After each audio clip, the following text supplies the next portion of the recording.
बिहार में चुनाव से पहले सियासत में एक बड़ा ट्विस्ट आ गया है। गुरुवार को ओवैसी की पार्टी एआईएमआईएम ने महागठबंधन में आरजेडी और कांग्रेस के साथ हाथ मिलाने की इच्छा जताई है। तो बिहार की राजनीति में एक नई हलचल पैदा हो गई है। एआईएमआईएम के बिहार प्रदेश अध्यक्ष अख्तरुल इमान ने इस संबंध में आरजेडी प्रमुख लालू प्रसाद यादव को एक चिट्ठी लिखी है। ओवैसी की पार्टी ने चुनाव से ठीक पहले एक चौंकाने वाला दांव चला है और खुद को इंडिया ब्लॉक में शामिल करने की पेशकश कर दी है, जिससे तमाम राजनीतिक पंडितों को भी हैरान कर दिया है। एआईएमआईएम के इस दांव से विपक्षी दलों में भी खलबली है, लेकिन महागठबंधन में शामिल होने के लिए उतावली ओवैसी की पार्टी को लालू प्रसाद यादव की पार्टी आरजेडी सीट देने को तैयार नहीं लग रही। आरजेडी के राष्ट्रीय प्रवक्ता मृत्युंजय तिवारी ने शुक्रवार को कहा, एआईएमआईएम का रिकॉर्ड बड़ा ही खराब है। उन्होंने बीजेपी की बी टीम बनकर काम किया है, बीजेपी को फायदा पहुंचाने के लिए काम किया है। इस बार वो कहीं भी किसी भी प्रकार के झांसे में आने वाले नहीं है। कोई धर्मनिरपेक्ष वोट इस बार इधर उधर नहीं होने वाला, कोई बिखराव नहीं होगा। पूरे तौर पर बिहार की जनता इस बार तैयार है। इस बार तेजस्वी सरकार और बीजेपी केंद्र सरकार की उल्टी गिनती बिहार चुनाव परिणाम के बाद ही शुरू हो जाएगी।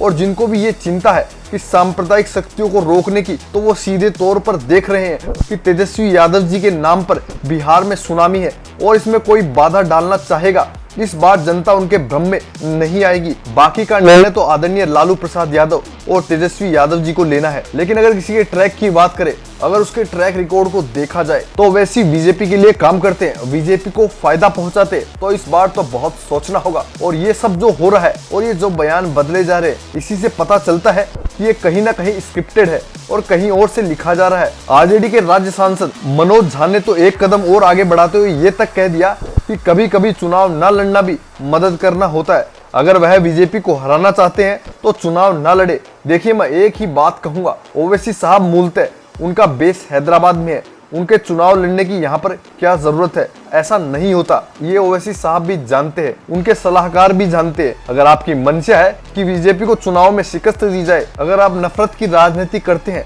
तो कई दफा चुनाव न लड़ने का फैसला भी सही साबित होता है। मुझे उम्मीद है आप उस पर विचार जरूर करेंगे। महागठबंधन में सीटों के बंटवारों को लेकर बड़ी चुनौती आ गई है। बिहार में पहले ही महागठबंधन में सीट शेयरिंग पर घमासान मचा हुआ है। बिहार में 243 सीटों पर चुनाव होना है। कांग्रेस 70, वीआईपी 60, माले 42, सीपीआई 24 सीटों पर अपना दावा ठोक रही है, यानी 196 सीटों की डिमांड तो आ चुकी है, जबकि खुद आरजेडी 138 सीटों पर चुनाव लड़ने पर आमदा है। और इस तरह से जेएम ने भी 12 से 13 सीटें मांगी है।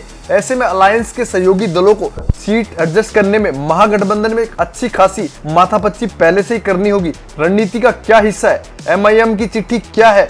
एमआईएम की महागठबंधन में शामिल होने की इच्छा की राजनीतिक जानकार अलग अलग तरह से व्याख्या कर रहे हैं। सवाल ये उठ रहा है कि क्या ओवैसी वाकई में महागठबंधन का हिस्सा बनना चाहते हैं या महज एक दिखावटी बनने की कोशिश कर रहे हैं, ताकि बिहार विधानसभा चुनाव में बीजेपी की बी टीम कहे जाने वाले के आरोप में खुद को इससे दूर रख सके। जानकार तो ये तक कह रहे हैं कि इस बार ओवैसी को अच्छे से पता है कि जहां सीटों को लेकर पहले से ही चुनौतियां हैं, वहां उनकी पार्टी के लिए अचानक से जगह ऐसे भी नहीं बनने वाली। ऐसे में उन्होंने ऐसी चाल चल दी जिससे चित भी उनकी और पट भी उनकी। इससे पहले एएमआईएम के बिहार प्रदेश अध्यक्ष अख्तरुल इमान ने 2 जुलाई को आरजेडी सुप्रीमो लालू प्रसाद यादव को चिट्ठी में लिखा था और आग्रह किया था एआईएमआईएम को महागठबंधन में शामिल किया जाए, ताकि सेकुलर वोटों का बिखराव होने से रोका जा सके और एनडीए को सत्ता से बाहर किया जा सके।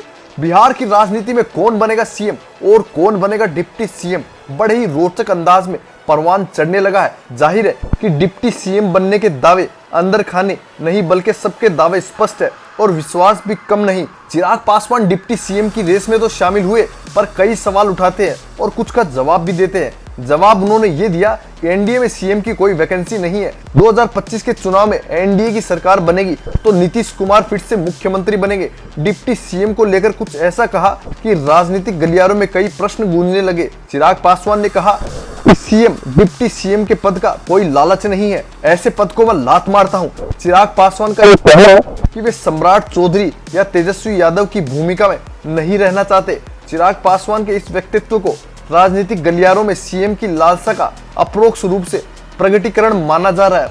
अभी तक राजनीतिक हिस्सेदारी में 2 डिप्टी सीएम तो भाजपा के हिस्से में है।